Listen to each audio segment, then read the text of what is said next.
আসসালামু আলাইকুম রহমতুল্লাহি ওবারাকাতুহু। প্রিয় দিনী ভাই ও বোনেরা, আমাদের প্রিয় নবী হযরত মুহাম্মদ মুস্তাফা সাল্লাল্লাহু আলাইহি ওয়াসাল্লাম, যাকে ভালোবাসা প্রত্যেক মুমিনের ঈমানের গুরুত্বপূর্ণ অংশ। রবিউল আউয়াল মাস এলেই অনেকের মনে একটি প্রশ্ন আসে, রাসূল সাল্লাল্লাহু আলাইহি ওয়াসাল্লাম কবে ইন্তেকাল করেছেন? 2026 সালে এই দিনটি কবে আসবে? এই দিনকে কেন্দ্র করে মৃত্যুবার্ষিকী হিসেবে পালন করা যাবে কি? এবং এই দিনে কত রাকাত নফল নামাজ আদায় করতে হবে এবং এই দিনে কতটি রোজা রাখতে হবে এবং এই দিনে কি কি আমল করা উচিত? আজকের এই ভিডিওতে ইনশাআল্লাহ আমরা সংক্ষেপে এসব প্রশ্নের উত্তর জানব। তাই ভিডিওটি স্ক্রল না করে না টেনে সম্পূর্ণ ভিডিওটি ধৈর্য সহকারে শুরু থেকে শেষ পর্যন্ত দেখুন। তো প্রিয় দর্শক, সর্বপ্রথমে আমরা জেনে নিই যে রাসূল সাল্লাল্লাহু আলাইহি ওয়াসাল্লাম কবে, কোন তারিখে, কোন হিজরিতে ইন্তেকাল করেছিলেন। ঐতিহাসিক সূত্রগুলোতে রাসূল সাল্লাল্লাহু আলাইহি ওয়াসাল্লামের ইন্তেকালের তারিখ নিয়ে কিছু মতভেদ রয়েছে, তবে ইসলামিক গবেষণামূলকভাবে সবচেয়ে প্রসিদ্ধ মত হলো রাসূলুল্লাহ সাল্লাল্লাহু আলাইহি ওয়াসাল্লাম 11 হিজরির 12 রবিউল আউয়ালে ইন্তেকাল করেছেন। এই মতটি বর্তমানে প্রসিদ্ধ এবং প্রচলিত। রাসূল সাল্লাল্লাহু আলাইহি ওয়াসাল্লামের ইন্তেকাল হয়েছিল সোমবার রবিউল আউয়াল মাসের 11 হিজরিতে 12 রবিউল আউয়ালে। 2026 সালের প্রচলিত হিজরি ক্যালেন্ডার অনুযায়ী 12 রবিউল আউয়াল 1448 হিজরি হতে যাচ্ছে 26শে আগস্ট রোজ বুধবার। অর্থাৎ 2026 সালে রাসূল সাল্লাল্লাহু আলাইহি ওয়াসাল্লামের ইন্তেকালের যে দিনটি, সে দিনটি হতে যাচ্ছে আগামী 26শে আগস্ট রোজ বুধবারে। এবার প্রশ্ন, রাসূল সাল্লাল্লাহু আলাইহি ওয়াসাল্লাম এর মৃত্যুবার্ষিকী পালন করা যাবে কি? এখানে একটি বিষয় খুব পরিষ্কারভাবে বুঝতে হবে। রাসূল সাল্লাল্লাহু আলাইহি ওয়াসাল্লাম, সাহাবায়ে কেরাম এবং প্রথম যুগের মুসলমানদের কাছ থেকে তার ইন্তেকালের দিনকে প্রতি বছর মৃত্যুবার্ষিকী হিসেবে নির্দিষ্ট করে পালন করার কোনো সহিহ প্রমাণ পাওয়া যায় না। অতএব 12 রবিউল আউয়ালকে এমন একটি বিশেষ ধর্মীয় অনুষ্ঠান হিসেবে নির্ধারণ করা, যার জন্য আলাদা ইবাদত, নির্দিষ্ট রোজা বা নির্দিষ্ট নামাজ রয়েছে, এর পক্ষে সহিহ দলিল নেই। এ কারণেই কোনো আমলকে রাসূল সাল্লাল্লাহু আলাইহি ওয়াসাল্লামের সুন্নাহ হিসেবে প্রচার করার আগে তার দলিল যাচাই করা অত্যন্ত জরুরি। এবার আসুন জেনে নেই যে এই দিনে কতটি রোজা রাখতে হবে। প্রিয় ভাই বোনেরা, 12 রবিউল আউয়ালের জন্য নির্দিষ্ট কোনো রোজার সংখ্যা শরীয়তে নির্ধারিত নেই। অর্থাৎ এক রোজা, দুই রোজা বা নির্দিষ্ট সংখ্যক রোজা রাখতেই হবে এমন কোনো সহিহ হাদিস নেই। তাই এই দিনকে কেন্দ্র করে নির্দিষ্ট সংখ্যক রোজাকে বিশেষ সুন্নাহ মনে করা ঠিক হবে না। তো এবার আসুন জেনে নেই যে এই দিনে কত রাকাত নফল নামাজ পড়তে হবে বা নফল নামাজ পড়ার কথা কোনো হাদিসে বা কোনো চাই আছে কি? এখানে একই কথা, 12 রবিউল আউয়ালের জন্য নির্দিষ্ট কোনো বিশেষ নফল নামাজ বা নির্দিষ্ট সংখ্যক রাকাত সহিহ হাদিস দ্বারা নির্ধারিত নেই। তাই 4 রাকাত, 8 রাকাত, 12 রাকাত, 20 রাকাত বা 40 রাকাত অন্য কোনো নির্দিষ্ট সংখ্যক রাকাতকে এই দিনের বিশেষ নামাজ হিসেবে প্রচার করা উচিত নয়।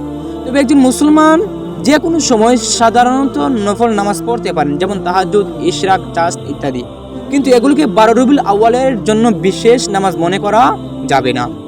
তাহলে এই দিনে কি কি করা উচিত? আমরা মুসলমান, আমাদের আইডল, আমাদের ভালোবাসার মানুষ হলেন মুহাম্মদুর রাসূলুল্লাহ। তিনি যেই দিনে মৃত্যুবরণ করেছেন, এই দিনে আমরা কি কি আমল করতে পারি? তো এখন আসি সবচেয়ে গুরুত্বপূর্ণ কথাই। আমরা যদি সত্যি রাসূল সাল্লাল্লাহু আলাইহি ওয়াসাল্লামকে ভালোবাসি, তাহলে শুধু একটি নির্দিষ্ট দিন নয়, বরং সারা বছর প্রত্যেকটা দিন, প্রত্যেকটা মুহূর্ত রাসূল সাল্লাল্লাহু আলাইহি ওয়াসাল্লামের সুন্নাহ অনুসরণ করার চেষ্টা করতে হবে। এই সময় আমরা যা যা করব, 1 নম্বর, বেশি বেশি করে দুরূদ শরীফ পাঠ করতে পারি। যেমন দুরূদে ইব্রাহিম, যেটা আমরা নামাজের শেষ বৈঠকে পড়ে থাকি, অথবা সাল্লাল্লাহু আলাইহি ওয়াসাল্লাম, এটা সবসময় জপতে পারি, অথবা আল্লাহুম্মা সাল্লি আলা মুহাম্মাদিন নাবিয়্যিল উম্মি ওয়া আলা আলিহি ওয়া সাল্লিম তাসলিমা। এই দুরূদগুলো আমরা বেশি বেশি পড়তে পারি। 2 নম্বর, রাসূল সাল্লাল্লাহু আলাইহি ওয়াসাল্লামের জীবনী গ্রন্থ পড়তে পারি বা শুনতে পারি। যেমন সিরাতের অনেক গ্রন্থ রয়েছে, সিরাতে মুস্তাফা বা অনেক প্রচলিত যে গ্রন্থগুলো রাসূল সাল্লাল্লাহু আলাইহি ওয়াসাল্লামের জীবনী সম্পর্কে, এগুলো পরে পরে রাসূল সাল্লাল্লাহু আলাইহি ওয়াসাল্লামের জীবনী সম্পর্কে আমরা জেনে তার উপর আমল করতে পারি। 3 নম্বর, তার সুন্নাহ অনুযায়ী নিজের চরিত্র সুন্দর করার চেষ্টা করতে পারি।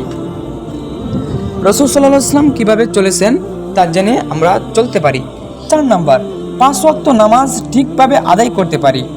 প্রত্যেক ওয়াক্ত নামাজ আমরা ঠিকভাবে আদায় করার চেষ্টা করব, না পড়তেই হবে আমরা যেহেতু মুসলমান। 6 নম্বর, গরিব, দুঃখী, অসহায় মানুষের সাহায্য করতে পারি এবং সাধারণ সদকা করতে পারি। 7 নম্বর, রাসূল সাল্লাল্লাহু আলাইহি ওয়াসাল্লামের শিক্ষা অনুযায়ী মা, বাবা, পরিবার, প্রতিবেশী এবং অন্য মানুষের সঙ্গে উত্তম আচরণ করতে পারি। সবচেয়ে গুরুত্বপূর্ণ শিক্ষা যেগুলো, প্রিয় ভাই ও বোনেরা, রাসূল সাল্লাল্লাহু আলাইহি ওয়াসাল্লাম আমাদের জন্য একজন প্রিয় ব্যক্তি নন, তিনি আল্লাহর রসুল এবং আমাদের জন্য উত্তম আদর্শ। তাই তার ইন্তেকালের দিন স্মরণ করতে গিয়ে আমাদের মূল শিক্ষা হওয়া উচিত, আমি কি তার সুন্নাহ অনুযায়ী জীবন পরিচালনা করছি, আমি কি নামাজ ঠিকমতো পড়ছি, আমি কি মিথ্যা থেকে বেঁচে আছি, আমি কি গীবত থেকে দূরে আছি, আমি কি মা বাবার হক আদায় করছি, আমি কি মানুষের সঙ্গে উত্তম আচরণ করছি। কারণ রাসূল সাল্লাল্লাহু আলাইহি ওয়াসাল্লাম প্রকৃত ভালোবাসা শুধু মুখের কথা নয়, তার অনুসরণই সেই ভালোবাসার অন্যতম গুরুত্বপূর্ণ প্রমাণ। শেষ কথা, তাহলে আজকের ভিডিও থেকে আমরা জানলাম রাসূল সাল্লাল্লাহু আলাইহি ওয়াসাল্লাম রবিউল আউয়াল মাসে 11 হিজরিতে সোমবার ইন্তেকাল করেন এবং 12 রবিউল আউয়াল তার ইন্তেকালের সবচেয়ে প্রচলিত মতগুলোর একটি। তবে কিছু কিছু আলেমগণ মুহাদ্দিসগণ এটা নিয়ে মতভেদ করেছেন এবং জানতে পারলাম 2026 সালের প্রচলিত ক্যালেন্ডার অনুযায়ী 12 রবিউল আউয়াল 1448 হতে যাচ্ছে আগামী 26 আগস্ট রোজ বুধবার।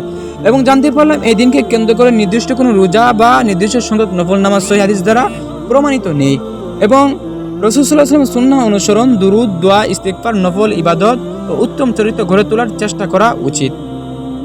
আল্লাহ তাআলা আমাদেরকে তার উপর আমল করার তৌফিক দান করুন। ভিডিওটি ভালো লাগলে লাইক দিন, কমেন্ট করুন, অন্যকে দেখার সুযোগ করে দিন।